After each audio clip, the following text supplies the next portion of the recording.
तो यानी कि ये कंटिन्यू हम कर रहे थे कि स्पंजेस यानी कि मतलब यानी कि क्या होता है, ये सिंपलेस्ट टाइप ऑफ ऑर्गेनिजम्स होते हैं, ठीक है ना। तो यहाँ पे ये इनको स्पंजेस कहा जाता है। तो इनके अंदर ये सारी चीज़ें एब्सेंट होती हैं। उसके बाद which among the following is incorrect about arthropods. Arthropods, अगर आप आर्थ्रोपोड्स को देखें तो ये आर्थ्रो मीन्स लफ्ज़ की माना क्या है, जॉइंट्स है, और पोड्स मीन्स कहा जाता है फीट को, मतलब एक ऐसे ऑर्गेनिज्म जिनके जो है वो जॉइंटेड यानी कि फीट हो तो उसको क्या कहा जाता है, आर्थ्रोपोड्स कहा जाता है। तो यहाँ पे पूछ रहा है कि सवाल दिया गया है कि विच among the following is incorrect about arthropods.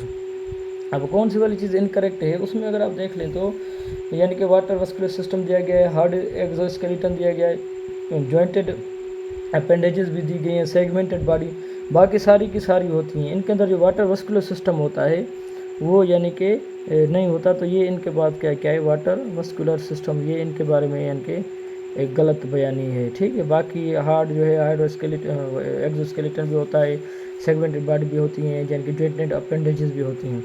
In which of the following class salamander belongs to, यानी कि सेलेमेंडर कौन से यानी कि क्लास में आता है, ये आते हैं एम्फीबियंस में, एम्फीबियंस। अब एम्फीबियंस क्या होते हैं, जो वो मतलब वाटर में भी सर्वाइव करें और यानी कि टेरेस्ट्रियल इन्वायरमेंट में भी सर्वाइव करें। उसके बाद phylum Porifera is classified on the basis of, phylum Porifera के अंदर जो ऑर्गेनिज्म आते हैं उनको आप किस बुनियाद पे यानी कि क्लासीफाई करते हैं, यानी कि कौन सी ऐसी इसके अंदर खासियत हो। हालांकि उसमें होते हैं स्पाइक्यूल्स हैं, वो स्पाइक्यूल्स जो होते हैं उनको फॉर एग्जांपल उनके प्रेजेंस पे हम यानी कि क्या करते हैं, इनको आगे क्लासीफाई करते हैं, किंगडम और यानी कि फाइलम पोरीफेरा की हम बात कर रहे हैं, ठीक है। उसके बाद जो हमारे पास यानी कि क्वेश्चन है वो क्वेश्चन है कि भाई all of the following system derived from mesoderm except, यानी कि सारी चीज़ें मिजोडम से ली गई हैं, बाकी कौन सा वाला है जो वो इनसे नहीं लिया गया। अगर आप क्वेश्चन को देखें तो 42 क्वेश्चन में जो है उन्होंने कहा है कि भाई all of the following system derive from mesoderm except. तो यहाँ पे है सर्कुलेटरी सिस्टम, यानी कि इंटेग्यूमेटरी सिस्टम या नर्वस सिस्टम या डाइजेस्टिव सिस्टम, बाकी जो होते हैं वो मिजोडम से होते हैं, सवाए जो हमारे पास ये जो है यानी कि नर्वस सिस्टम वो वाला जो होता है वो इनसे अराइव नहीं होता। नर्वस सिस्टम जो होता है वो मिजोड्रम से नहीं होता। आपको पता होना चाहिए, एक होती है एक्टोड्रम, दूसरा मिजोड्रम और तीसरा एंडोड्रम जो होती है वो जब भी डिफ्रेंशिएशन होती है बॉडी की तो ये अपना रोल प्ले करते हैं, ठीक है ना। तो यानी कि ये जो होता है वो मसलन तो नर्वस सिस्टम जो होता है ये असल में बनता है किससे, एक्टोड्रम से, ठीक है ना। तो ये मिजोड्रम की खासियत नहीं होती, एक्टोड्रम से यानी कि इनकी जो है वो फॉर्मेशन होती है। उसके बाद हमारे पास जो सवाल है कि भाई द सेंट्रल बॉडी या कैविटी ऑफ सिलेंट्रोड्स। अब सिलेंट्रोड्स को अगर आप देख लें तो ये असल में होते हैं क्या सिलेंट्रोड, ये तो सबसे पहले एक डिप्लोब्लास्टिक होते हैं, मतलब 2 लेयर्स पे इनकी जो है वो बॉडी होती है, डाइप्लोब्लास्टिक भी इसको कहा जाता है।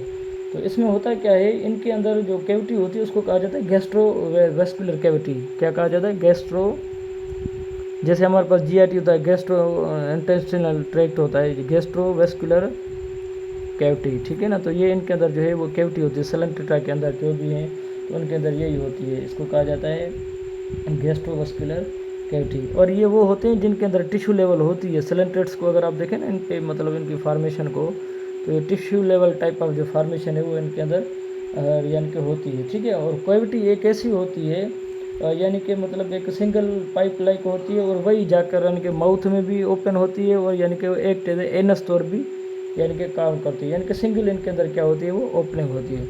उसके बाद रेप्टाइलियन एंसेस्ट्री ऑफ बर्ड्स, यानी कि हमें कैसे पता चले कि बर्ड्स जो है वो रेप्टाइल से आए हुए हैं, is shown by the presence of, इनके अंदर अगर आप उनकी मतलब यानी कि इनकी जो लिम्स होती हैं उनको अगर आप देखें ना तो स्केल आपको पाए जाएंगे, यानी कि scales on the hind limbs, scales on the hind limbs पे अगर आप देखें तो उनको आपको यानी कि क्या मिलेंगे, स्केल्स मिलेंगे। तो इससे पता चलता है कि ये यानी कि वो रेप्टाइलिया में से आए थे, ठीक है ना। उसके बाद हमारे पास जो सवाल है question number 45, the process responsible for the entry of water into root hair.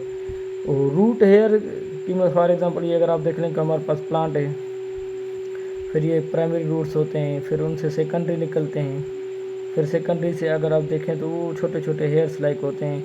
तो ये क्या करते हैं, जब वाटर को एब्जॉर्ब करते हैं, तो यहाँ पे पूछ रहा है कि ऐसी कौन सी चीज़ होती है जो उसको रिस्पॉन्सिबल कहते हैं कि वाटर, ये क्या करते हैं, develop the osmotic pressure, osmotic pressure. अब उसमें क्या होता है, अब ये क्या करते हैं फॉर एग्जांपल अपने अंदर सॉल्यूट की कंसंट्रेशन क्या करते हैं, बढ़ा देते हैं, तो ज़ाहिर वाटर हमेशा जो होता है हर कंसंट्रेशन टू लोअर कंसंट्रेशन आता है। तो यहाँ पे जब हाइपरटोनिक कंडीशन होती है तो पानी बाहर से अंदर आता है, फिर यानी कि ये पानी वाटर यानी जो है वो आगे लीज तक यानी कि चला जाता है फॉर फोटोसिंथेटिक एक्टिविटी। ठीक है, तो आज तक इतना ही काफ़ी था, अपनी दुआ में याद रखिएगा। शुक्रिया।